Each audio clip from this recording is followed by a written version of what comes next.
வணக்கண்ணா. வணக்கம் சார். நான் சுசிலா அக்ரி கிளினிக் சிலாலேருந்து வரேண்ணா. நம்ம பிரான்ச் அணக்கர்லையும் இருக்குது, சிலாலையும் இருக்கு, உங்களுக்கு தெரியும். இப்போ இந்த ஏரியாவில் பார்க்கும்போது நெல் சாகுபடியில் வந்து நீங்கள் கொஞ்சம் பெட்டராகவே ஈல்டு எடுக்கிற மாதிரி நான் கேள்விப்பட்டேன். நீங்கள் என்ன மாதிரி பராமரிக்கிறீங்க, என்ன மாதிரி சார் ஃபீல்டுக்கு உரம் போடுறீங்க, மருந்து ஸ்ப்ரே பண்ணுறீங்க, அதை பற்றி இப்போ மற்ற விவசாயிகளுக்கும் தெரியப்படுத்தணும்னா கொஞ்சம் நல்லாயிருக்கும். நான் வந்து பார்த்தீங்கன்னா கடந்த 5 வருஷமா வந்து விவசாயம் பண்ணிட்டு இருக்கேன். சரிங்க சார். இப்போ 3 வருஷமா பார்த்தீங்கன்னா ஆவரேஜ் ஈல்டு எடுக்கிறதுக்கு ரொம்ப சிரமமாக இருக்கும். ஒரு 30 மூட்டை 25 மூட்டை எடுக்கிறதுக்கே ரொம்ப கஷ்டப்பட்டு இருந்தோம். ஏன்டா அந்த ஃபீல்டு வந்தோம், வேலையெல்லாம் விட்டுட்டு நான் அப்பா தவறினதுனால நம்ம விவசாயத்தில் தள்ளப்பட்டுட்டோம்.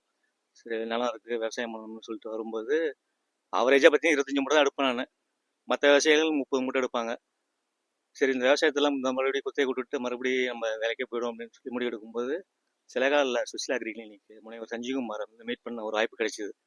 அவர்கிட்ட பேசும்போது சரி நான் உங்களுக்கு ஆலோசனை கொடுக்குறேன், நீங்கள் கொஞ்சம் நான் சொல்கிற ஒர்த்தை ஃபாலோ பண்ணுங்கள், ஒரு 6 மாதம் வேலை பாருங்கள், ஒரு போகம் பண்ணுங்கள், நல்லா ஈல்டு வந்துச்சுன்னா அப்புறம் நீங்கள் கண்டினியூ பண்ணிக்கலாம் அப்படின்னு சொன்னார். அப்புறம் பார்த்தீங்கன்னா நான் எப்போதுமே நுண்ணூட்டம் போட மாட்டேன். நார்மலாக டிஏபி, யூரியா, பொட்டாஷு இந்த ஒர்த்தை மட்டும் தான் யூஸ் பண்ணிட்டு வந்தோம். அப்புறம் அவரோட பரிந்துரை பேரில் பயோவின்னு சொல்லிட்டு ஒரு மைக்ரோ நியூட்ரியன் கொடுத்தாரு. அது எப்படின்னு பார்த்தீங்கன்னா ஒரு 7-8 நியூட்ரியன்ட் உள்ளே கலந்துருக்கு. அதாவது மெக்னீஷியம், காப்பரு, சல்ஃபரு அப்படின்னு சொல்லிட்டு ஒரு 7-8 நியூட்ரியன்ட் அதில் கலந்துருக்குன்னு ஃபர்ஸ்ட் சாம்பிளாக தான் போட்டார். ஒரு 2 ஏக்கர் கொடுத்தாரு. ஏன்னா நீங்கள் ஃபர்ஸ்ட் எத்தனை எல்லாத்தையும் போடணும்னா 2 ஏக்கர் நீங்கள் போடுங்க, நல்லா இருந்ததுன்னா போட்டுக்குன்னு சொல்லி 2024 கொடுத்தாரு சாம்பிள். குடும்பம் பார்த்தீங்கன்னா ஆவரேஜ் ஈல்டு ஒரு 39 மூட்டை 40 மூட்டை கிட்ட வந்தது. அதுக்கப்புறம் லாஸ்ட் இயர் வந்து நான் ஒரு வீடியோ கூட பேசியிருப்பேன், அது தூர்கட்ட தன்மையை பற்றி, பயோவினோட தூர்கட்ட தன்மையை பற்றி பேசியிருந்த ஒரு வீடியோ. லாஸ்ட் இயர் வந்து நானும் இன்னொரு மாமாவும் 2 பேர் மட்டும் வாங்கி யூஸ் பண்ணோம். நான் ஒரு 15 ஏக்கர் போட்டேன், அவர் ஒரு 8 ஏக்கருக்கு போட்டார். இப்போ டிஎன்சியில் பார்த்தீங்கன்னா ஒரு ஆவரேஜ் ஈல்டுன்னு பார்த்தீங்கன்னா 60 பேக். ஒரு விவசாயிக்கு வந்து ஒரு ஏக்கருக்கு 60 பேக், 41 கிலோ பேக்.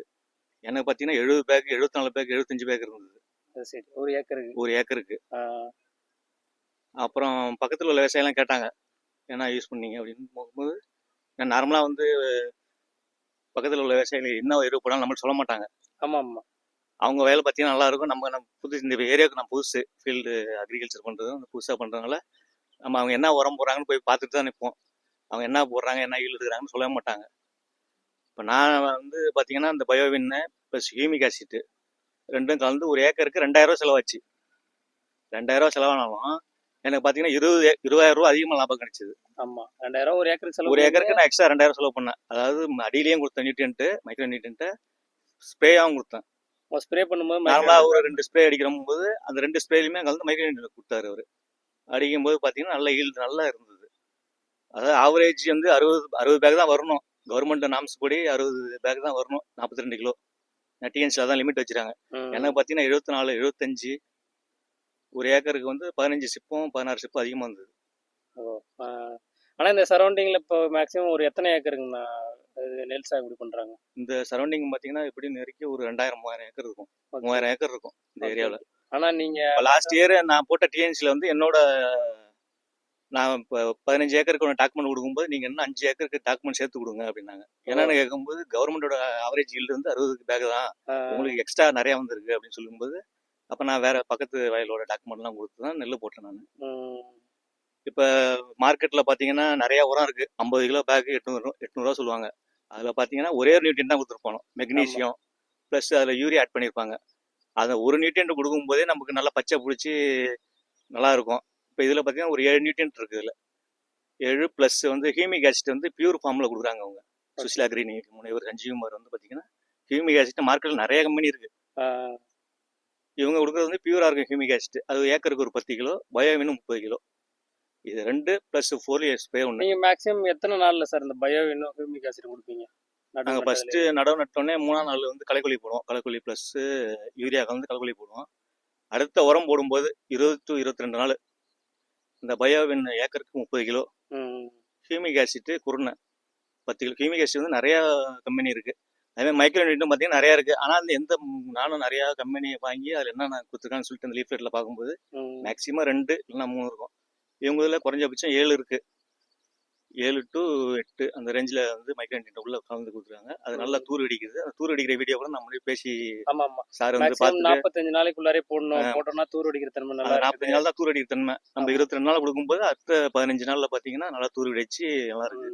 உங்க சித்தப்பா வயலுக்கும் உங்க வயலுக்கும் field பக்கத்திலே கம்பாரிசன் காட்டியிருந்தீங்க. உங்களோட அந்த field தூர் நல்லா- வெடிச்ச தன்மை வந்து பார்த்தீங்கன்னா 3-4 மடங்கு அதிகமாக இருந்தது. ஆமா. அது ஈல்டுமே வந்து பார்த்தீங்கன்னா அந்த ஃபீல்டு நல்லா இருந்தது ஈல்டு. இப்போ உங்க ஃபீல்ட பார்க்கும்போது மத்தவங்க பக்கத்துல உள்ளவங்க எல்லாம் ஏதாவது கேட்பாங்களா சார்? என்ன யூஸ் இப்போ இந்த டைம் வந்து எல்லாமே அதாவது ஒரு 2-3 வருஷத்துக்கு முன்னாடி நான் தான் போய் எல்லா ஃபீல்ட்லையும் போய் பார்த்துட்டு இருப்பேன். என்ன எதிர்ப்பு போடுறாங்க, ஏன்னா நமக்கு தெரியாது அந்த அளவுக்கு. அதாவது நான் படிச்சிருக்கும் போது யூடியூப்ல பார்க்குறோம், நிறைய ஃபேமஸ் கேட்குறோம் போது அவங்க என்ன எதிர்ப்பு போடுறாங்க நம்மள்ட்ட சொல்ல மாட்டாங்க. நாத்தாங்களுக்கு என்ன போடுறாங்க, வயலில் என்ன நியூட்ரியன் போடுறாங்க நம்மள்ட்ட சொல்ல மாட்டாங்க. இப்போ என்னோட இது என்ன, விவசாயம் எல்லாருமே கஷ்டப்பட்டுட்டு இருக்காங்க. இப்போ நம்ம இப்போ அடைஞ்ச பயணம் வந்து எல்லாரும் அணையணும் அப்படிங்கிறதுக்காக மைக்ரோ நியூட்ரியன்ட், அது பயோவின் ப்ளஸ் ஹியூமிக் ஆசிட் ரெண்டுத்தையும் 2000 செலவாகுது. ஒரு ஸ்ப்ரே கலக்கும்போது அந்த மைக்ரோ நியூட்ரியன்ட் ஸ்ப்ரேவும் கொடுக்கலாம். அது இடிடி ஃபார்மேஷனில் உள்ள மைக்ரோ நியூட்ரியன்ட். இது நம்ம லாஸ்ட் செய்யும்போது இயர் பார்க்கும்போது நமக்கு இந்த சோளப்பூச்சி குருத்து பூச்சி பிரச்சனைலாம் ரொம்ப ஹெவியா இருந்தது எல்லாருக்கும். நீங்க நம்ம வயல்லாம் பார்க்கும்போது அந்த அளவுக்கு ஏதாவது heavy ஆ நான் வந்து பார்த்தீங்கன்னா 22 அந்த இதில் கலக்கும் முதல் உரம் கொடுக்கும்போது ஆக்டிவா ப்ளஸ்ன்னு 5 கிலோ 100 ரூபா. அந்த டூபாண்ட் குரணம்பாங்க. அது மார்க்கெட்டில் பார்த்தீங்கன்னா 800 ரூபா கிட்ட விற்கிறாங்க 4 கிலோ பாக்கெட்டு. இங்கே வந்து 5 கிலோ பாக்கெட்டு 500 ரூபாய் தான் கொடுக்குறாங்க. ஒரு கிலோ 100 ரூபா 1 கிலோ 100 ரூபா. 5 கிலோ கொடுக்கும்போது அது குருத்து பூச்சி வந்து ஃபர்ஸ்ட்லேயே ஆரம்பத்திலே கண்ட்ரோல் பண்ணிடுது. Okay okay. அது இப்போ நம்ம ஸ்ப்ரே பண்ணுறதும் குறைஞ்சிருது. நான் பார்த்தீங்கன்னா அந்த 22ஆம் நாள் பயோவின்னு ப்ளஸ் ஹியூமிக் ஆசிட்டு 5 கிலோ ஆக்டிவா ப்ளஸ்ஸு யூரியா பொட்டாஷ் எல்லாம் கலந்து ஹெவியாக வந்து 22ஆம் நாளுக்குள்ளே கொடுத்துட்டோம்னா ஓகே ஓகே. அந்த பயிர் வந்து பூச்சி இல்லாமல் நல்லா தூர் கட்டி நல்லா வருது. இப்போ ஒரு சில ஃபார்மர்லாம் பொட்டாஸ் வந்து நம்ம கதிர் வர டைம்ல போடுவோம், பொட்டாஸ் முன்னாடியே போட்டா வளர்ந்துடும் அப்படின்லாம் பொட்டாஸ் போடாமலே இருப்பாங்க. நம்ம அடியிலலாம் பார்த்தா மஞ்சளா தெரியும். பொட்டாஸ் போடாம பொட்டாஷை பொறுத்தளவில் முதல் உரத்திலேயே கொடுத்துடணும் அது. ஏன்னா இப்போ கதிர் வர டைம்ல நீங்கள் பொட்டாஷ் கொடுத்து அது மொபைலைஸ் ஆகி அது பிளான்ட் எடுக்கிறது கட்டியும் பார்த்தீங்கன்னா கதிர் வந்துடும். ஆமாம். நம்ம 22 நாள் 25 நாளுக்குள்ள பொட்டாஷை ஃபர்ஸ்ட் டைம் கொடுக்கும்போது அது கரெக்டாக மொபைலைஸ் ஆகி நல்ல பயிருக்கு வந்து கிடைச்சிரும். அந்த பொட்டாஷ் சத்து வந்து மொபைலைஸ் ஆகி பயிருக்கு எடுத்துக்களுக்கு வந்துடும். சில பேர் பார்த்தீங்கன்னா கதிர் வர டைம்லாம் கொடுப்பாங்க. அதெல்லாம் ஒரு உரத்தை எடுக்கிறதுக்கே ஒரு ஒரு வாரத்துலேருந்து 2 வாரம் அவங்க பையன் தொண்டை கதிராக இருக்கும்போது தான் வந்து கலந்து கொடுப்பாங்க. அது பார்த்தீங்கன்னா வேஸ்டேஜ் தான் நிறைய ஆகும். அந்த பொட்டாஷுங்கிறதெல்லாம் வந்து 25 நாள் 30 நாளுக்குள்ளேயே கொடுத்துட்டோம்னா அது பயிர் நல்லா தூர் கட்டி வரும். இப்போ நான் விவசாயிகளுக்கு என்ன சொல்கிறேன்னாக்கா, கண்ணாப்புனான்னு போயிட்டு பார்த்தீங்கன்னா நிறையா மைக்ரோ நியூட்ரியன் கம்பெனி இருக்குது. ஹியூமிக் ஆசிட் பார்த்தீங்கன்னா நிறைய வாளியில் போட்டு பையில் போட்டு விதமாக வைக்கணும். அது உள்ள என்ன சத்து இருக்குங்கிறத கரெக்டாக நம்ம விசாரித்து, இப்போ நம்ம முனைவர் சஞ்சீவ்குமார்ங்கிறது வந்து அவர் 25 வருஷமாக அந்த ஃபீல்டில் இருக்கார். இப்போ எல்லா விவசாயிகளும் நம்ம சுற்றுவட்டார விவசாயிகள் அணக்கரையில் ஒரு கடை இருக்குது அவருக்கு, இங்கே சிலகாலில் இருக்குது, சுத்தமல்லியில் இருக்குது.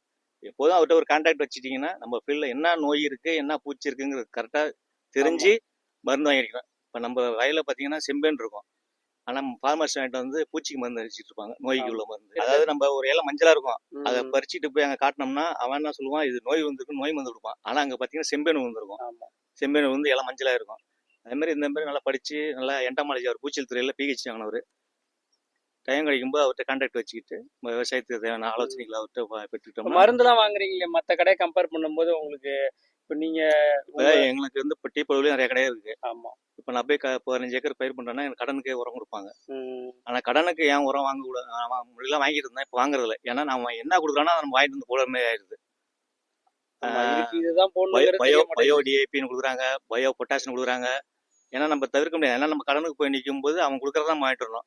இப்போ நம்ம ரெடி கேஷ் கொடுத்து வாங்கும்போது நம்ம கேட்கறத அவங்க கொடுக்கணும். அதனால மேக்சிமம் விவசாயிகள் வந்து கடன் வாங்குறத தவிர்த்துருங்க. கடனுக்கு வாங்கி 10 மூட்டை லாஸ்ல போறதை விட காசு கொடுத்து வாங்கி ஏதாவது 20 மூட்டை. இப்போ நம்ம போயிட்டு டிஏபி கொடுங்க, கவர்மெண்ட் கொடுக்குற டிஏபி கொடுங்கன்னா இல்லை இது நல்லா இருக்காது, நம்மள்ட்ட டிஏபி இருக்கு, இதை வாங்கி போடுங்கன்னு சொல்லி கொடுப்பாங்க, பயோ டிஏபி. ஆமாம். ஆனால் அதில் பார்த்தீங்கன்னா ஒன்றுமே இருக்காது. அதில் பாஸ்பரஸ் பார்த்தீங்கன்னா 10% தான் இருக்கும். நம்ம வாங்குற டிஏபியில் 46% இருக்கும். நம்ம கடனுக்கு வாங்கும்போது வழி கிடையாமல் அதை வாங்கி போடுவோம். அது போட்டோம்னா நம்ம பக்கத்தில் ஒரு ஃபார்மர்ஸ்லாம் போட்டாங்க, ஒரு பிரயோஜனமும் இல்லை அதெல்லாம். அதனால மேக்சிமம் விவசாயிகள் வந்து கடனுக்கு வாங்குறத தவிர்த்துட்டு ரெடி கேஷாக கொடுத்து வாங்கி கடன் இல்லாமல் வாங்கினீங்கன்னா நம்ம கேட்கறது கொடுப்பாங்க. ஆமாம். நம்ம போய் அக்கௌண்ட் வச்சு போட்டோம்னா நம்ம 50 ரூபாய்க்கு வாங்குற ஒரு நாத்த குருணை வந்து பார்த்தீங்கன்னா 80 ரூபா போட்டிருப்பாங்க பில்லு. நம்ம கடனுக்கு வாங்குறதுனால நம்ம விலையும் கேட்க மாட்டோம். சரி அவங்க கொடுக்குறத வாங்கிட்டு வருவோம். ஆனால் கம்பேர் பண்ணீங்கன்னா ரேட்டை கம்பேர் பண்ணீங்கன்னா நீங்கள் 50 ரூபாய்க்கு வாங்க வேண்டிய பொருள் 80 ரூபாய்க்கு 100 ரூபாய்க்கு வாங்கிட்டு இருக்கோம். அது பார்த்தீங்கன்னா 3 பைசா வட்டிக்கு மேலே வரும். அதுக்கு அவன்கிட்ட கடன் வாங்கி கூட விவசாயம் பண்ணிட்டு போயிடலாம். இப்போ நீங்கள் எவ்வளோ லாஸ்ட்டாக கூட சொல்லியிருந்தீங்க டிபிஎஸ் 5 விதை நெல்லே வந்துட்டு நான் இங்கெல்லாம் கம்பேர் பண்ணி பார்க்கும்போது எனக்கு 100 ரூபா ஆமா. டிஃப்ரெண்ட் வருது அப்படின்ற மாதிரி சொல்லியிருந்தீங்க. இப்போ இங்கே நம்ம கடனுக்கு போய் ஒரு 10 மூட்டை எடுக்கிறோம்னா 1350 ரூபா போகிறாங்க. இதே இப்போ ரெடி கேஷாக போயிட்டு இப்போ சுவிட்சில் அக்ரிலிங் எடுத்தோம்னா 1250 ரூபா, ஒரு 100 ரூபா வித்தியாசம் வருது. இப்போ நீங்கள் விதையிலேயே பார்த்தீங்கன்னா காசு கொடுத்து வாங்குறதுக்கும் கடனுக்கு வாங்குறதுக்கும் 100 ரூபா வித்தியாசம் வருது. அதை நீங்கள் அந்த 3 மாதத்துக்கு 4 மாதத்துக்கு கால்குலேட் பண்ணீங்கன்னா அது 3 பைசா வட்டி தாண்டி வரும். அது மாதிரி இந்த ஸ்ப்ரேயிங் மருந்துலாம் உங்களுக்கு எப்படி ரேட் ரீசனபுளாக இருக்குதா, இல்லை உங்களுக்கு மற்ற கடையை கம்பேர் பண்ணும்போது இவ்வளோ தூரம் நீங்கள் ஒரு 5-6 கிலோமீட்டர் இங்கேருந்து எனக்கு 12 கிலோமீட்டர் நான் இங்கேருந்து ஒரு களக்குழி வாங்கினோம்னா கூட நாங்கள் தான் போய் வாங்குவோம். ஏன்னா இப்போ நாங்கள் பக்கத்தில் உள்ள ஃபார்மர்ஸ் ஒரு 5 பேர் சேர்ந்துட்டு ஒரு கேஸாக எடுத்துருவோம். இப்போ எங்கள் பழுவுலலாம் பார்த்தீங்கன்னா 300 ரூபா விற்கிது எரி களக்குழி. அங்கே போனோம்னா 220 ரூபா 230 ரூபா. நாங்கள் மொத்தமாக 4 கேஸ் 5 கேஸ் எடுத்தோம்னா 200 ரூபா கூட போட்டு கொடுப்பாரு. அப்போ வாங்கிட்டு வந்து நாங்கள் எல்லாம் பிரிச்சுக்குவோங்க. அதேமாதிரி இந்த கிளைபோசேட் 71% இங்கெல்லாம் 100 கிராம் 100 ரூபா விற்கிறாங்க. ஆமாம். அங்கே எங்களுக்கு ஒரு கிலோவே 550 ரூபாய்க்கு 500 ரூபாய்க்கு கொடுக்குறாரு. இப்போ இந்த டைம் இந்த குருவைக்கு பார்த்தீங்கன்னா நாங்கள் ஒரு விவசாயம்லாம் சேர்ந்து 2 பாக்ஸ் எடுத்துட்டோம் களக்குள்ளியை. எங்களுக்கு 500 ரூபாய்க்கு கொடுத்தாரு ஒரு கிலோ. அதை வாங்கிட்டு வந்து இப்போ எல்லா விவசாயிகளும் களக்குள்ளியை டேரெக்டாக காசு கொடுத்து கம்மியான ரேட்டுக்கு வாங்கிட்டு வந்து அடிச்சிட்டு இருக்கோம். இப்போ நீங்கள் எல்லா பொருளுமே கம்பேர் பண்ணி பார்க்கும்போது உங்களுக்கு ரேட் ரீசனபுளாக இருக்குது, ரிசல்ட்டும் நல்லா இருக்கு. இப்போ பார்த்தீங்கன்னா இப்போ கலைக்குள்ளேயே பார்த்தீங்கன்னா நாங்கள் இங்கே உள்ள விவசாயிகள் எல்லாமே சேர்ந்து மொத்தமாக அங்கே தான் போய் வாங்கிடுவோம். நம்ம மொத்தமாக பல்ஜா 2 கேஸ் 3 கேஸ் எடுக்கும்போது அவரும் நமக்கு ரீசனபுளாக ப்ரைஸ் ரொம்ப குறைச்சி மார்க்கெட்டில் அவருக்கு வர லாபத்தில் ஒரு 20% வச்சு எங்களுக்கு கொடுப்பாரு. இப்போ இங்கெல்லாம் பார்த்தீங்கன்னா வர மருந்து ரேட்டு 150 ரூபா இருந்ததுன்னா எங்கள்கிட்ட 300 ரூபா கிட்ட வாங்குவாங்க. நம்ம கடனுக்கு வாங்கும்போது நம்ம போய் ப்ரைஸ் அந்த கேட்டுட்டு இருக்க முடியாது. இப்போ நம்ம ரெடி கேஷ் கொடுத்து கேட்கும்போது நம்ம இன்னும் 10 ரூபா ரேட்டு கம்மி பண்ணி குறைச்சி வாங்கிட்டு வந்துடலாம். இப்போ நாங்கள் ஒரு 10 லிட்டர் கலவை எடுக்கிறோம், என்ன ரேட் தரீங்கன்னாக்கா இன்னும் 10 ரூபா குறைச்சே கொடுப்பாங்க. அதனால ஆல்ரெடி ரேட்டு கம்மியாக தான் இருக்குது மற்ற கடை கம்பேர் பண்ணும்போது. இன்னமுமே மொத்தமாக எடுக்கும்போது எங்களுக்கு இன்னமும் கம்மியாக பண்ணி கொடுப்பாங்க. இப்போ விவசாயிகள் என்ன பண்ணுவோம், கடனை வாங்காமல் இந்தமாரி மொத்தமாக எல்லாம் 4-5 பேர் சேர்ந்துக்கிட்டு போய் ரேட்டை கம்மி பண்ணி இப்போ சுவிட்சில் அக்ரிலிங் பண்ணிங்கன்னா நம்ம முனைவர் விவசாயிகளுக்கு உதவி பண்ணிட்டு தான் அவர் இருக்காரு. ஆமாம். இப்போ நார்மலாக பார்த்தீங்கன்னா ஒரு உரக்கடை வைக்கிறானுங்க, 5 வருஷத்துல பார்த்தீங்கன்னா சொந்த இடம் வாங்கிடுறானோ. ஆமாம். இப்போ தலைவர் எங்கள் முனைவர் வந்து பார்த்தீங்கன்னா 25 வருஷமா அந்த ஃபீல்டில் இருக்காரு. கேட்டோம்னா என்னையா அவன் இடம் வாங்கிட்டான் போயிட்டான் வாங்கிட்டோம்னா அந்த ப்ரைஸை பார்த்தீங்கன்னா அவர் இப்போ ஃபார்மர்ஸ்ட்டு என்ன ரீசனபுளாக என்ன வைக்கணுமோ அதை தான் வச்சு அவர் வித்துட்டு இருக்காரு. ஆமாம்.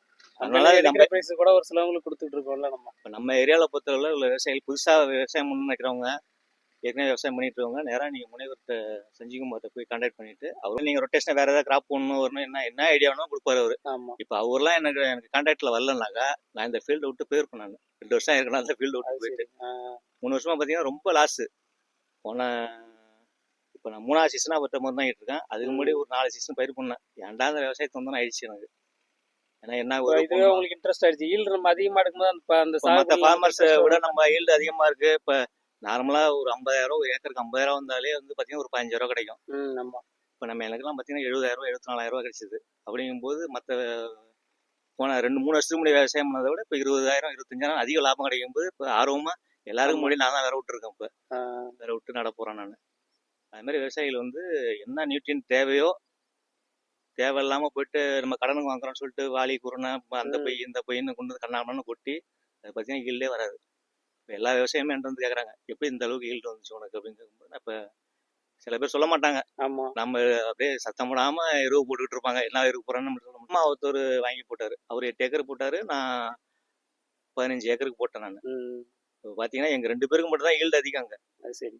ஏன்னா டிஃப்ரெண்ட் காட்டியிருக்குல்ல அதுவே. ஏன்னா நாங்கள் எப்போதும் நார்மலாக urea DAP potash urea DAP இதுதான் போட்டுட்டு இருப்போம். வேற எந்த நியூட்ரியன்ட்டுமே ஆட் பண்ணுறது கிடையாது. நமக்கு அந்த ஐடியாவும் இல்லை என்ன கொடுக்கணும்னு. பேர் விட்ட மட்டுமே. இங்கே நம்ம ஃபார்மரும் அந்த நம்மள்ட்ட மருந்து வாங்குற ஃபார்மர்ஸ் இருக்காங்களா, அவங்க பயோவின் போடாதவங்க இருக்காங்களா? பயோவின் அதாவது நீங்கள் போடுங்க பார்த்துட்டு போகிறேன்னு சொல்லுவேன். இப்போ ஃபார்மர் எல்லாமே எல்லாம் கேட்டுட்டு இருக்காங்க. எங்களுக்கு ஏக்கருக்கு 4 கிலோ வேணும், 4 பேக் வேணும், 5 பேக் வேணும், உங்களே ஆர்டர் போட்டு கொடுத்துங்க, டிமாண்ட் ஆகிடும் அப்படின்னு சொல்லிட்டு இந்த டைம்ல நிறைய இந்த ஏரியாவில் உள்ள ஃபார்மர்ஸ் மேக்ஸிமம் அது இல்லாமல் பயிர் பண்ண மாட்டாங்க. எல்லாருமே பயோவின் யூஸ் பண்ணுற அளவுக்கு வந்துட்டாங்க. ஆனால் ஏன்னா நல்லா இருக்கும். அதில் வந்து நியூட்ரியன்ட் வந்து நமக்கு ஜிங்கு, மக்னீசியம், போரானு, ஃபெர்ரஸ். நான் ஃபர்ஸ்டே நம்பிக்கை இல்லாமல் தான் அவர்கிட்ட சொல்லும்போது 2 ஏக்கர் சாம்பிள் தான் போட்டிருந்தாங்க. போன வருஷம் குருவையில் தான் ஆரம்பித்தோம் அது பயோவின் போடுறது. சாம்பிள் போட்டு நல்லா தூர் வச்சுருந்தா அப்புறம் சம்பாவில் போட்டேன், நல்ல ஈல்டு. இப்போ எல்லா விவசாயிகளும் ஒரு ப்ராடக்ட்டை புதுசா யூஸ் பண்ணும்போது நல்ல ஈல்டு கிடைச்சதுன்னா, அத அப்புறம் நம்ம ஃபாலோ இல்ல பண்ணலாம். நம்ம ஃபார்மசி தப்பு சொல்ல முடியாது. ஏன்னா ம். அவங்களும் போய் கடையில கேட்கும்போது இதை போட நல்லா இருக்கும், அதை போட நல்லா இருக்கும்னு சொல்லி அவங்கள பூரா ம். மண்டையை கழுவி எதையாவது தள்ளி விட்டுற வேண்டியது. மேக்ஸிமம் கடனுக்கு வாங்க போனோம்னா அவன் கடைக்காரன் என்ன கொடுக்குறானோ அதான் ஆயிட்டணும். நம்ம போய் அங்கே ஆமா. பார்கெயின் பண்ணிட்டு இருக்க முடியாது. எனக்கு இந்த உரம் தான் வேணும், இது வேணும், அங்கே இவ்வளோ ரேட்டு விற்கிது, இங்கே இவ்வளோ ரேட்டு விற்கிது, நம்ம கம்பேர் பண்ணி சொல்ல முடியாது. ஏன்னா நமக்கு அங்கே வயலுக்கு எரு வேணும்னு சொல்லிட்டு அவங்களுக்கு தூக்கிட்டு வந்து போட்டுக்கிட்டு இருப்போம். ஆமா. மேக்ஸிமம் கடனுக்கு வாங்குறத தவிர்த்துட்டு நேரடியாக கேஷை கொடுத்து வாங்கிட்டு வரும். நீங்கள் கடனுக்கு வாங்குறத பார்த்தீங்கன்னா விலையை கம்பேர் பண்ணீங்கன்னா தூங்க மாட்டீங்க நீங்கள். ஆமா. நார்மலாக ஒரு பண்ற பொருள் செலவுக்கும் வர ஈல்டுக்கும் சரியா போயிடும். நார்மலாக தண்ணி கூட பார்த்தீங்கன்னா நம்மகிட்ட இப்போ வாங்குறவங்க இருக்காங்க. நம்ம நீங்கள் வந்து இப்போ கடனுக்கு வாங்குறீங்களா அந்த ஆமா. பிரைஸ் லிஸ்ட் எடுத்துட்டு போயிட்டு நீங்கள் சுவிட்சில் நீங்கள் போய் கம்பேர் பண்ணி பாருங்களேன். ம். பார்த்தீங்கன்னா அது 3 பைசா வட்டி தாண்டி போயிருக்கும். ஆமா. அதனால மேக்ஸிமம் யாரும் கடனுக்கு வாங்குறத தவிர்த்துட்டு மொத்தமாக ஒரு 4 ஃபார்மர் சேர்ந்துக்கிட்டு எரு எடுக்கிறதோ போகிறதோ. இப்போ நாங்களாம் இப்போ ஒரு 5-6 விவசாயிகள் என்ன பண்ணுவோம், டேரெக்டாக போயிட்டு அங்கே சுவிட்சில் இருக்கிறவங்ககிட்ட பேசி தான் இப்போ இந்த டைமில் கலவலி எடுத்து வந்துடுவோம். ம். அடுத்த பயம் வேணும் அவர்கிட்ட ஆர்டர் கொடுத்துருக்கோம். நம்ம பல்ஜாக கேட்கும்போது அவங்களுக்கும் ஈஸியாக இருக்கும். ஆமா. நம்மளுக்கு ஒரே டைமில் லோடு வரதோ போகிறதோ ஒரு 5-6 ஃபார்மர் சேர்ந்துக்கிட்டு மொத்தமாக எடுத்துட்டோம்னா இன்னும் அவர் ப்ரைஸ் நம்ம டிரெக்ஷன் பண்ணி கொடுப்பாரு. நார்மலாகவே இப்போ கம்மியாக கொடுப்பாரு. மொத்தமாக கேட்கும்போது இன்னும் கொஞ்சம் கம்மி பண்ணி வாங்கலாம் நம்ம. சரிங்கண்ணா. ஓகேண்ணா. நன்றிண்ணா. ஓகே.